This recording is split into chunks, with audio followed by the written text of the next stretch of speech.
We aren't that far apart.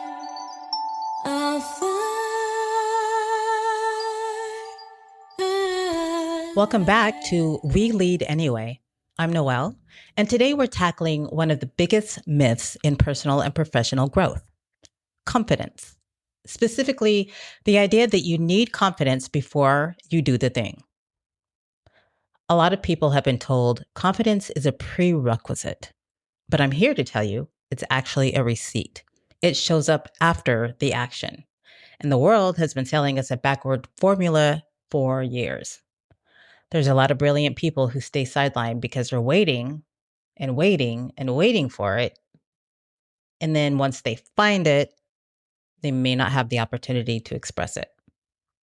But the truth is, confidence is the reward for doing the scary thing while you're scared. So let's just name the issues here. Women were taught to wait until we're perfect. Men are taught to wait until they're super interested. Marginalized people are told to wait for freaking ever. I don't know. Wait until you have more experience, you have more education, someone taps you, you feel worthy. Yikes. And if we waited for confidence to show up first, we would all just be sitting around at the starting line with our thumbs in our butt after twiddling them.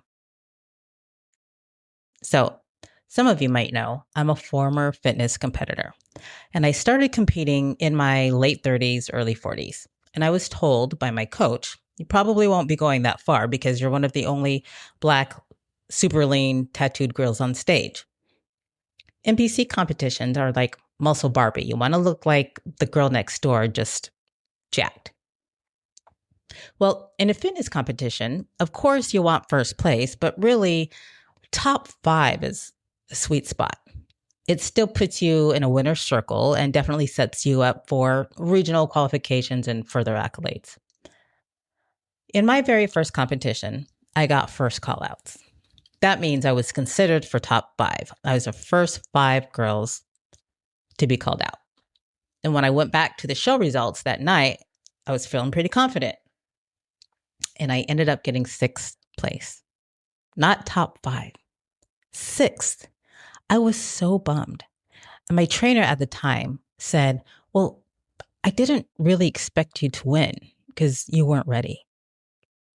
I was like, what? Why the hell did you put me on stage then? When I went to the judges, they told me where I needed to work a little harder. They told me confidence goes a long way. I'm like, okay, well, confidence doesn't freaking give you abs, but whatever. So in my mind, I kept hearing the echoes of my coach saying, I didn't think you would win. You just weren't ready. And I thought to myself, I could quit right now. Bad taste in my mouth. No harm, no foul. I'm done. But instead, I said, I can't. I have to keep going. I dumped my trainer. I said, hold my protein shake. I trained myself. I covered all of my own nutrition. I became a sponsored athlete. What I did invest in was a stage coach, someone who helped me with posing and presentation and confidence. My next competition, I don't think I had the best body on stage. I actually never thought I had the best physique, but I won. And the next competition, I won. Not only my age class, but also my height class up against a bunch of 20-year-olds, bombshells. Even though I was winning, I still sought feedback from the judges. And you know what they told me? They said my confidence in my presentation on stage was killing it. And that's what was getting me trophies. I said, confidence? You mean the confidence that has me dry heaving and shaking backstage before I come out? That one? Cool.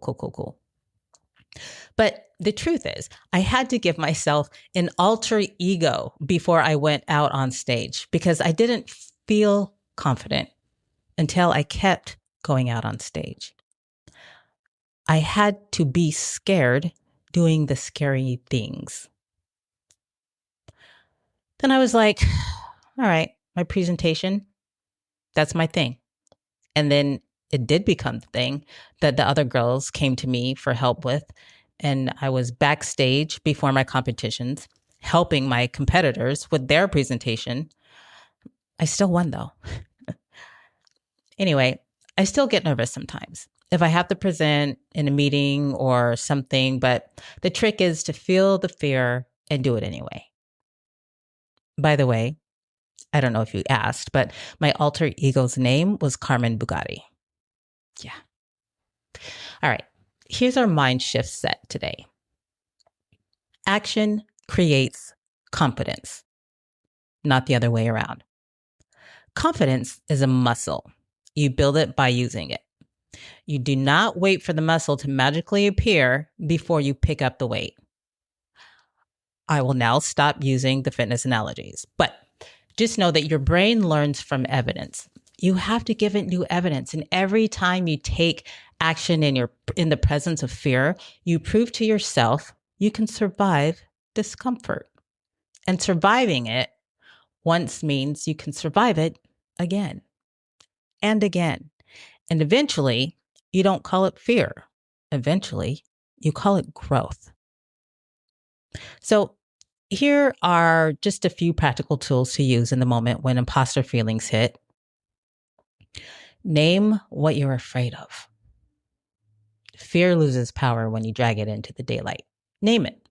Ask yourself what the bravest version of you would do in the next 60 seconds. And if you have to give her or him a name, give him or her a name. They only do that.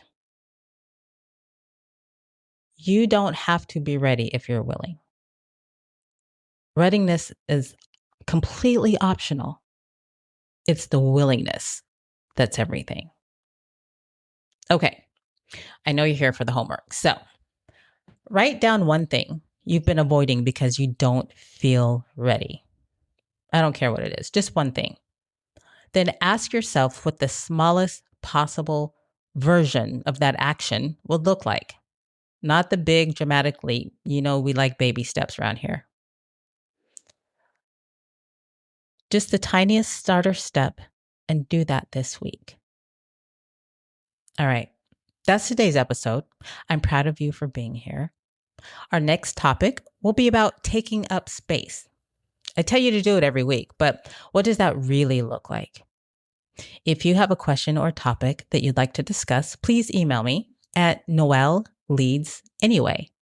Until next time, I'm Noelle. Go take up space. We aren't that far apart. I'll